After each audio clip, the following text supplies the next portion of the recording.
رسول اللہ صلی اللہ علیہ وآلہ وسلم نے فرمایا، جو شخص رات کو سورہ بقرہ کی آخری 2 آیات پڑھ لے وہ اس کے لیے کافی ہو جاتی ہیں۔ یہاں کافی ہونے کا ایک مطلب یہ ہے کہ اس شخص کو پوری رات تہجد پڑھنے کا ثواب مل جائے گا۔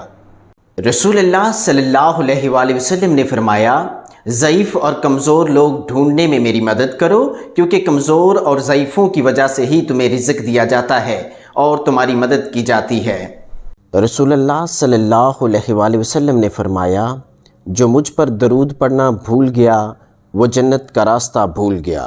رسول اللہ صلی اللہ علیہ وآلہ وسلم نے فرمایا، مجھ پر سب سے زیادہ درود بھیجنے والا شخص روز قیامت میرے سب سے زیادہ قریب ہوگا۔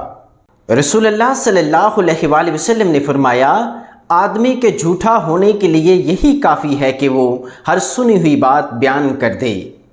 رسول اللہ صلی اللہ علیہ وآلہ وسلم نے فرمایا، تمام اعمال کا دار و مدار نیت پر ہے، اور ہر عمل کا نتیجہ ہر انسان کو اس کی نیت کے مطابق ہی ملے گا۔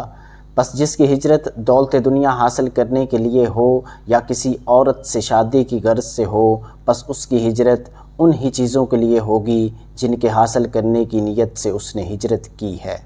ام المومنین حضرت عائشہ رضی اللہ تعالی عنہا سے روایت ہے، انہوں نے عرض کیا، اے اللہ کے رسول، اگر میں لیلۃ القدر پالوں تو کیا دعا مانگوں؟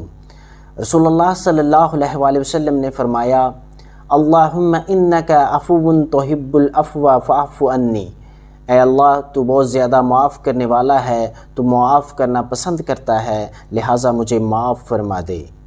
رسول اللہ صلی اللہ علیہ وآلہ وسلم نے فرمایا، اللہ تعالیٰ اور اس کے فرشتے سحری کرنے والوں پر رحمت بھیجتے ہیں۔ ایک شخص حارث بن حشام نامی نے حضرت صلی اللہ علیہ وآلہ وسلم سے سوال کیا تھا کہ حضور، آپ پر وحی کیسے نازل ہوتی ہے؟ نبی صلی اللہ علیہ وآلہ وسلم نے فرمایا، وحی نازل ہوتے وقت کبھی مجھ کو گھنٹی کی سی آواز محسوس ہوتی ہے، اور وحی کی یہ کیفیت مجھ پر بہت شاق گزرتی ہے۔ جب یہ کیفیت ختم ہوتی ہے تو میرے دل و دماغ پر اس فرشتے کے ذریعے نازل شدہ وحی محفوظ ہو جاتی ہے، اور کسی وقت ایسا بھی ہوتا ہے کہ فرشتہ بشکل انسان میرے پاس آتا ہے اور مجھ سے کلام کرتا ہے، پس میں اس کا کہا ہوا یاد رکھ لیتا ہوں۔ رسول اللہ صلی اللہ علیہ وآلہ وسلم سب لوگوں سے زیادہ جواد سخی تھے، اور رمضان میں دوسرے اوقات کے مقابلے میں جب جبرائیل علیہ السلام آپ صلی اللہ علیہ وآلہ وسلم سے ملتے بہت ہی زیادہ جود و کرم فرماتے۔ جبرائیل علیہ السلام رمضان کی ہر رات میں آپ صلی اللہ علیہ وآلہ وسلم سے ملاقات کرتے اور آپ صلی اللہ علیہ وآلہ وسلم کے ساتھ قرآن کا دورہ کرتے۔ غرض حضرت صلی اللہ علیہ وآلہ وسلم لوگوں کو بھلائی پہنچانے میں بارش لانے والی ہوا سے بھی زیادہ جود و کرم فرمایا کرتے تھے۔